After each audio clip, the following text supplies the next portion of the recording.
Holyfield said he'd never fight a rapist. Was there bad blood then for a few years between you or between the camps? Not on my part, you know. It's never been bad blood. There's things that I greatly admire about Mike.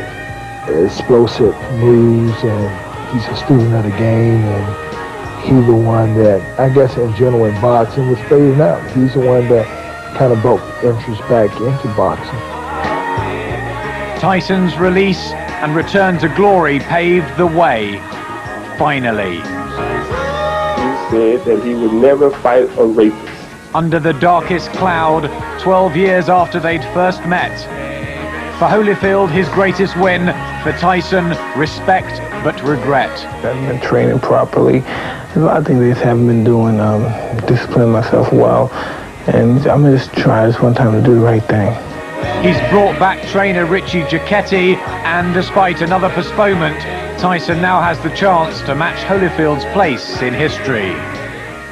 He'll be another three-time heavyweight champion of the world. I'm sure. Will Mike Tyson be that one? Well, maybe not in this round. Maybe at some point in time when I decide to relinquish the title.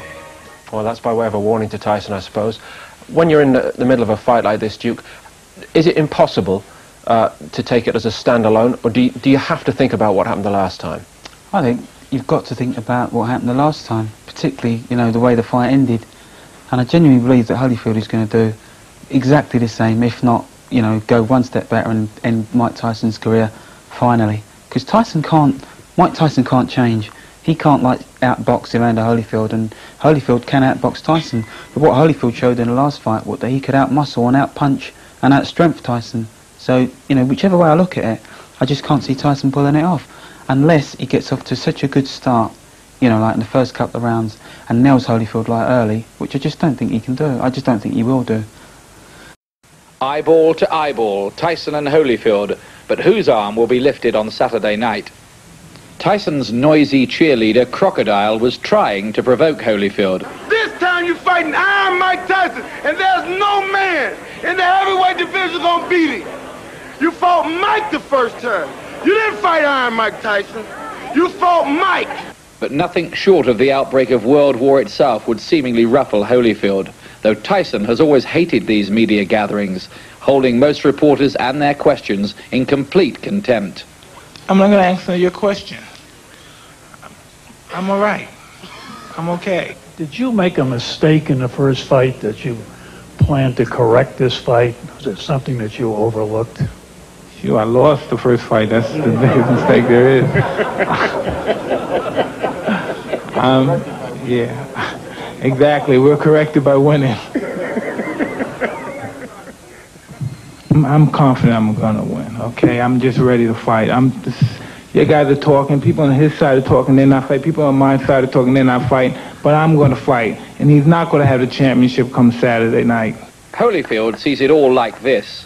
I look at this fight as two guys, the best in their eras, and it's all come down to how we handle pressure. I truly feel that when it comes down to for his talent, we just as equal his talent and ability and strength, but I also know that pressure is bust pipe. And I thank God for giving me peace of mind at the time of pressure, to overcome pressure, to have victory. I can thank you very much. Afterwards, Tyson couldn't wait to get away, but the ever-available Holyfield was on his way to, you've guessed it, another press conference. Some good judges here feel he's lacking an edge and is maybe overconfident. I can't really figure it out. It's a little confusing. That's the only element going into this fight that is difficult for me to figure out, is his mental state of mind, to the point where it seemed like he's overly relaxed, overly confident, and more concerned with really having a media relationship now than actually fighting. So we went to Houston to find out the truth. Morning, Evander. How you doing this morning? Oh, super. Feel good. You know, it's early. It's very early. Early bird get the worm.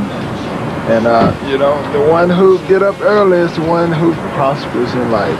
The same strict regime. Morning prayers, a rigid training routine, strength of body and strength of mind. I love my job. You know, I wake up in the morning. You know, I don't hate going to work.